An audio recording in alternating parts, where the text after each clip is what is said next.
এই লড়াই টিকে থাকার লড়াই, এই লড়াই অস্তিত্ব বাঁচানোর লড়াই। আগের বক্তা বলছিলেন বিলকিস দি, বিরিয়ানির লড়াই না, খাদ্য পাওয়ার লড়াই না, এই লড়াই অস্তিত্বের লড়াই, টিকে থাকার লড়াই, বেঁচে থাকার লড়াই। অনেকে ভাবছেন হয়তো যখন আইনটা পাস হলো পার্লামেন্টে তখন অনেকে আন্দোলন নিয়ে খুব লাফালাফি করছিল আন্দোলন করবেন বলে। যাই সুপ্রিম কোর্ট কয়েকটা গরম গরম মন্তব্য করেছে অমনি আন্দোলন থেকে পিছু শুরু করেছেন কেউ কেউ। ভাবছেন ও সুপ্রিম কোর্ট তো আমাদের পক্ষেই যাচ্ছে, তার মানে কিছু অন্তর্বর্তীকালীন নির্দেশ দিয়েছে, এখন অর্ডার দিতে কিছু পারেনি।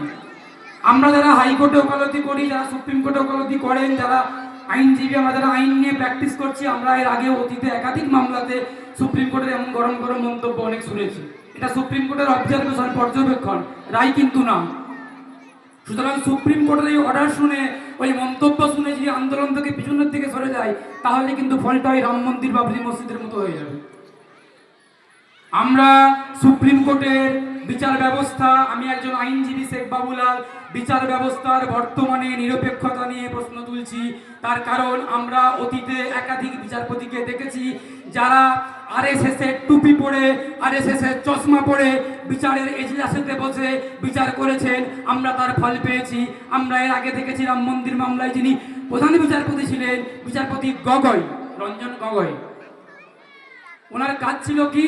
নিরপেক্ষ বিচার করা। বিচারপতিদের কখনো ধর্ম হয় না। আমি বাবুলাল, আমি আজকে আইনজীবী, আমি এখন অ্যাডভোকেট এস কে বাবুলাল, ব্যক্তি এস কে বাবুলাল। আমি যদি আগামী দিনে আমার ফলের মাধ্যমে আমার যোগ্যতার ভিত্তিতে বিচারপতি হই তাহলে তখন আমরা কোনো ব্যক্তি বাবুলাল থাকবো না, ওই চেয়ারে বসাকালীন আমি বিচারপতিই থাকবো। সুতরাং তখন আমি হিন্দু নয়, মুসলিম নয়, শিখ নয়, খ্রিস্টান নয়। আর রঞ্জন গগৈ তার পরবর্তীকালে কি বললেন? আমি ভগবানের কাছে প্রার্থনা করছিলাম আমাকে একটা পথ দেখিয়ে দাও। ভগবান ঈশ্বর বলেছেন যে তুমি রাম মন্দির অর্ডারটা দিয়ে দাও, উনি রাম মন্দির অর্ডারটা দিয়ে দিলেন। এইরকম বিচারপতি আমরা দেখেছি। আমরা জাস্টিস চন্দ্রচূড়কেও দেখেছি, আমরা এর আগে দেখেছি পারদিওয়ালাকে, বিচারপতি পারদিওয়ালা, বিচারপতি ললিতকে দেখেছি, আমরা একাধিক বিচারপতিকে দেখেছি। সুতরাং বিচার ব্যবস্থায় যারা যুক্ত আছেন বিচারপতিরা, ওনারা নিরপেক্ষতার ট্যাবলেট খেয়ে বিচার করতে বসেন। সুতরাং ওনাদের কথাতে যদি বিন্দুমাত্র সরে যান তাহলে কিন্তু ফলটা খুব খারাপ হবে। সুতরাং যে কথা বলা, এই লড়াইটা আজকে এখানে লড়াইটা হচ্ছে, এই ধবধবি গ্রামীতে লড়াইটা হচ্ছে, এই লড়াইটাকে এই গণ্ডির বাইরে বের করে নিয়ে গিয়ে রাজপথেতে আছড়ে ফেলতে হবে 26 তারিখ, 26 এপ্রিল ব্রিগেডের ময়দানেতে। শুধু ব্রিগেডের মাঠটা ভরালে হবে না, গোটা কলকাতাকে গণতান্ত্রিকভাবে স্তব্ধ করে দিতে হবে। গোটা কলকাতাকে শান্তিপূর্ণভাবে, গণতান্ত্রিকভাবে স্তব্ধ করে দিতে হবে। আগামী দিনে দিল্লি যেতে হবে, পার্লামেন্টে ঘেরাও করতে হবে গণতান্ত্রিকভাবে।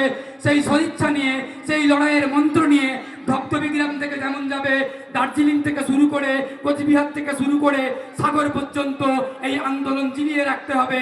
লড়াইয়ের মূল মন্ত্রকে এগিয়ে নিয়ে যেতে হবে। নরেন্দ্র মোদী বলেছেন যে আমরা